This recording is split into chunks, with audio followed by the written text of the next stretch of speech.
and cross-pollination. Now we are going to see the agents that are involved for cross-pollination. The agents involved for cross-pollination is divided into biotic and abiotic factors. Biotic factors are nothing but living organisms, that is insects, birds, animals and bats. Whereas abiotic factors include wind and water. Coming to the abiotic factors, only small proportion of plants use abiotic agents as their pollinating agent. An enormous amount of pollen is produced than the number of ovules available. Because the pollen has to be produced in a large amount so that the pollination is ensured. Coming to wind pollination, it is a common pollination in abiotic factors than the water pollination. Wind pollination happens more in the plants than the water pollination. Here the pollen grains are light and non-sticky. It has to be non-sticky and light so that it can be carried by the wind.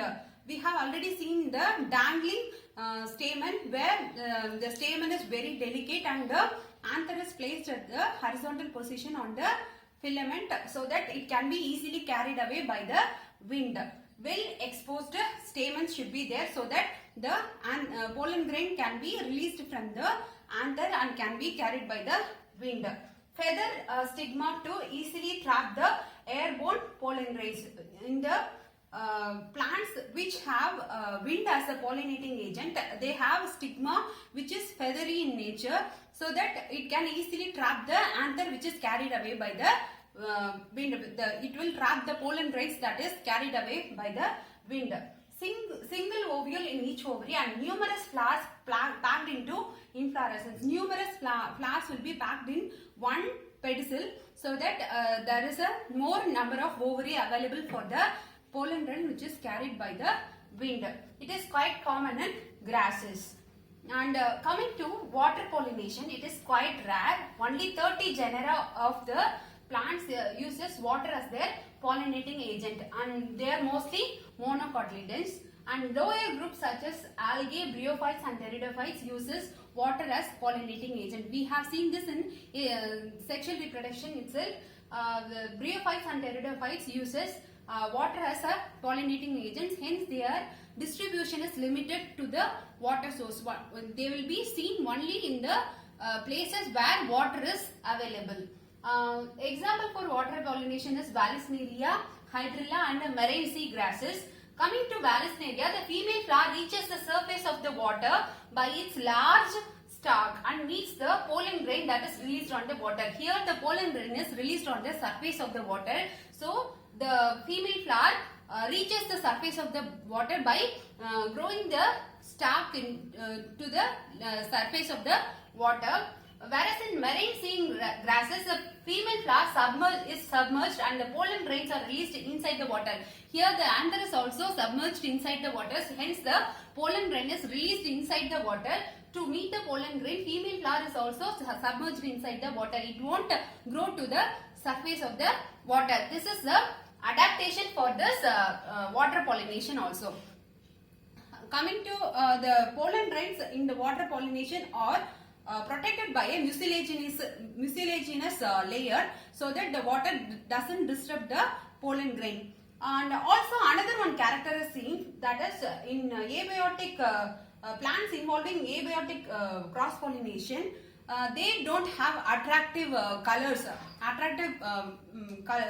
colors of petals or fragrance, or they don't hold any nectar, because they don't need anything to attract the biotic factors. The nectars, colorful petals, or to attract the insects and animals and birds to ensure the pollination. But in this case of abiotic pollination with wind and water, there is no need for that. So they won't be in attractive colors, or they won't have nectar or honey in their flower. This is the abiotic cross pollination. We will see biotic agents of cross pollination. We have seen the agents for cross pollination, abiotic factors. Now we are going to see the agents for cross pollination, biotic factors. In abiotic factors, we have seen wind and water. If the wind agent is involved, then it is called as anemophily, and if the water is involved, then it is called as hydrophily. We all know that hydro means water, so philic is love. So hydrophily is water involving pollination. Now coming to biotic cross pollination, it is insects. If insects are involved in the pollination, then it is called as entomophily. Entomo means insects, so phily is love. So if the insects are involved, then it is entomophily. If the birds are involved, it is ornithophily. If the animals are involved, then it is zoophily. Bats are involved, then it is chiropterophily. Ants are also capable of pollinating. When ants act as the agent for pollination, then it is called as myrmecophily. And snails also pollinate in some cases, and cases are called as malapophily. If the snails are involved in the pollination, then it is called as malapophily. Insects are the dominant biotic pollinating agents. We all know that insects are the dominant biotic pollinating agents. And animals, when animals are involved, flowers specifically adapt for particular species of animals. If the animals are the agent for pollination, then the flowers will specifically adapt for the particular species of animal. The insect pollinated flowers are large, colorful, fragrant and rich in nectar. To attract the insects, the flowers are designed in such a way that it is large, colorful, fragrant and rich in nectar. The flowers are pollinated. If the flowers pollinated by beetle and flies, they secrete foul odor to attract the beetle and flies for pollination. See, the flowers are designed in such a way for the pollination process. It adapts to the pollinating agent so that the pollination is ensured. In case of insect, it is fragrant and nectars are secreted by the flower to attract the insect. In cases of beetle and flies, they secrete foul odor chemicals to attract the beetle and flies for pollination. To sustain animal visits, flower gives rewards, that is nectars and pollen grains. To sustain the animal visits so that the animals come again and again and the pollination is ensured, so the flowers will give rewards to the animals such as nectar and pollen.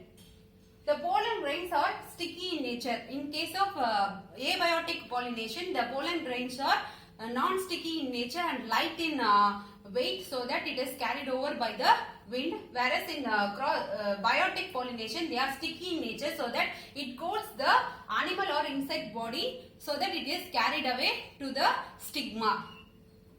The flower rewards may be nectar and pollen, or may be a safe place to lay eggs, depending on the biotic agent of pollination. The flower rewards may be nectar or pollen, or a safe place to lay eggs. For example, Amorphophallus flower, the flower grows 6 feet high, so that the biotic agent, the insect, can lay the eggs on the flower in the safest place. So it feeds the flower as a safe place and comes for laying eggs, and it gets coated with the anther, and when it pass on to another flower, it will shed the anther on the stigma of another flower. In species of moth and plant yucca, they have a mutual relationship. Their life cycle cannot be completed without either of them. Moth lay eggs in the locule of ovary, and the flower gets pollinated, and larva comes out, the seed starts developing. The moth finds a yucca plant flower as a safe place for laying egg. They lay egg on the locules of the ovary. In that meantime, they pollinate the flower, and the egg hatches and the larva comes out. In the same time, the seed also starts developing. Thus, the agents of pollination, biotic factors, ensures the pollination of the flowering plants. In your book, they have given outbreeding devices. That is nothing but the adaptations for cross pollination we have seen in the previous video. That is what outbreeding device is. When the flowers undergo inbreeding depression, when there is there is no variation of genetics, and again and again from the same genetic pool the progeny is formed, the flowers will undergo inbreeding depression, and to overcome those things it will favor cross pollination. For that it adapts certain things that is called as outbreeding devices that we have seen in the adaptations for cross pollination. Now we move on to fertilization. Gamete transfer has been taken place, that is pollination. Now the fertilization has to take place, that is a syngamy, that is a fusion of male and female gamete. Then in the fertilization there are so many steps. We will see the first 4 steps here. The first step is pollen pistil interaction. The pollen will come and settle on the pistil, that is stigma of the female flower, and the pollen will come and settle on female flower. If the pollen is compatible, genetically compatible, then alone it will pass through the pistil to fuse with the gamete, or else it will get rejected. For that there will be a dialogue between pistil and the pollen. That is, a dialogue means they will interchange some chemical components. At the end of that the pollen will be accepted or it will get rejected.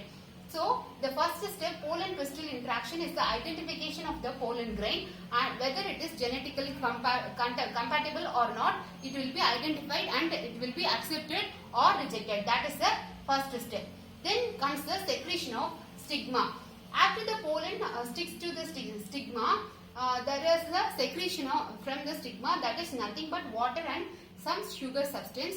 When the water and some sugar substance are secreted by the stigma, the pollen grain will start producing pollen tube.